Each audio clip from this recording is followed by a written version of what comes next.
the world can be a toxic place. No one knows this more than women and girls, cis and trans, as well as non-binary people. I am a journalist with 30 years' experience reporting on the injustices women and others face around the world.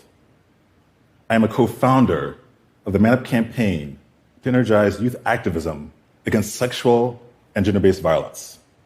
I'm a father to 2 daughters. I'm a life partner to a woman. And I'm a Black man in America. Holding these identities and many more, I say this call to action to you with the deepest sincerity and utmost gravity. It is time for a gender reckoning, beginning with men authentically confronting our internal selves and each other to rid the toxicity within us. Against the backdrop of Black Lives Matter protest, cries for a racial reckoning have echoed throughout the world, at times seeming premature and largely misunderstood. I believe a true gender reckoning must be at the center of any transformative movement for social justice and equity. But what is a reckoning? Dictionaries say it means to resolve a bill or a debt. In other words, to settle an account. In the case of women and girls, what is the debt owed to them? Who's to pay it? And how?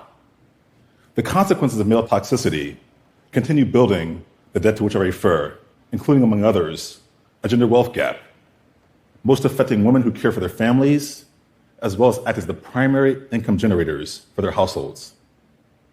Today, in the United States and abroad, threats to reproductive justice endanger the lives and hard-fought rights of women in regards to their bodily, sexual, and gender autonomy, impacting the most disenfranchised community in society. And violence against women, in all of its forms, still represents an existential challenge, as we've seen domestic violence rise in the pandemic as people confined to their homes. We've seen online and public harassment flourish unabated. And the sexual trafficking, prostitution, exploitation of women and girls thrives as ever before. From where does this toxicity come and why? Men are not endangered, we're not under assault, we're not being unfairly maligned. In fact, it is men, or rather certain masculinities, that are the issue. To be clear, being a man does not make me, anyone else who identifies as a man, inherently toxic. But masculinity, in certain forms, can harm women, girls, non-binary people, and men through violence, dominating power, and control. So how do we address this? How can we men step up and better support our daughters, our sisters, our female partners, our colleagues, neighbors, and friends? Through what means can men both instigate and lead a gender reckoning? First, we must tell the truth. We must tell the truth. Men grow into this world becoming who we're expected to be, or who we think we're expected to be, based on cultural expectations and inaccurate historical narratives.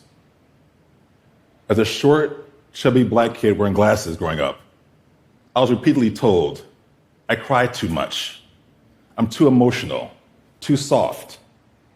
It was ingrained in me that to prove my masculinity, I had to display physical prowess, intimidation. Because of that indoctrination, as an adult, I refused to seek help facing escalating health challenges, including high blood pressure and mental trauma. The archetype of manhood nearly killed me. I say that as a survivor of 2 heart attacks, 4 years on dialysis, and a kidney transplant, aside from the physical risk I put myself into covering wars around the world. The injury we do to ourselves and the women around us comes from fear of losing control, of lack of external affirmation, and simply out of shame. Manhood is a spectrum of identities. There is no one way to be a man. And sometimes discovering one's true manhood is a lifelong journey. Secondly, we must be consistent. Men, especially men of color, cannot expect women to stand up for us, with us, in the face of systemic oppressions, when too often we do not do the same for them.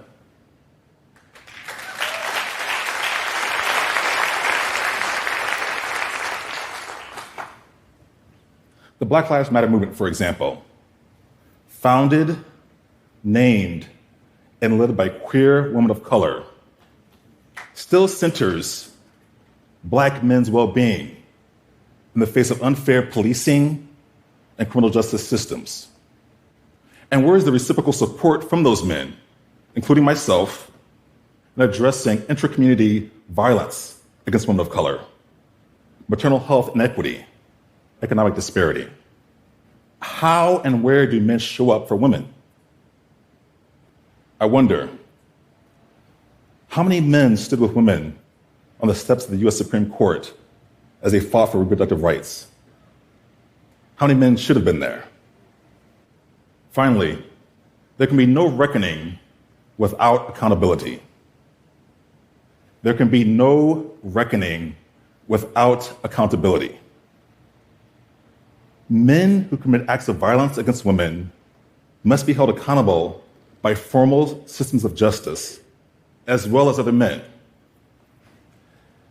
Silence in the face of misogynistic behavior and language is complicity. We men need to break free from the pack, take concrete actions to stop violence, create safety, and build equity. And most importantly, say something. To be sure, bold men around us are actively working to disrupt the narrative of male toxicity. After the 2010 earthquake in Haiti, a local organization, Kofaviv, invited men to be defenders of women and girls in displacement camps, women and girls who are at risk of sexual assault. Scores of men answered the call and continue to do so today. In New York City, Connect NYC, led by a Black man, actively engages community partners across civil society to address family violence.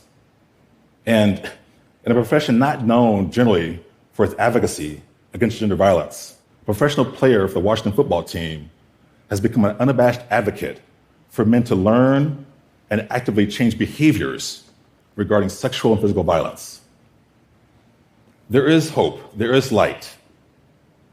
Men around the world are putting in the work to catalyze a true gender reckoning. But far more are needed. What I want to say to you today is this. Too many of us, too many men, don't understand that equity, justice, inclusivity, safety for women, girls, and non-binary people serves and saves us all. Broken masculinity harms societies. Full stop. When we men reckon with that truth, we will finally find our shared humanity. Women, girls, non-binary people, men, staying together on an equal footing with mutual respect in safe environments is the greatest gender reckoning we can create. Thank you.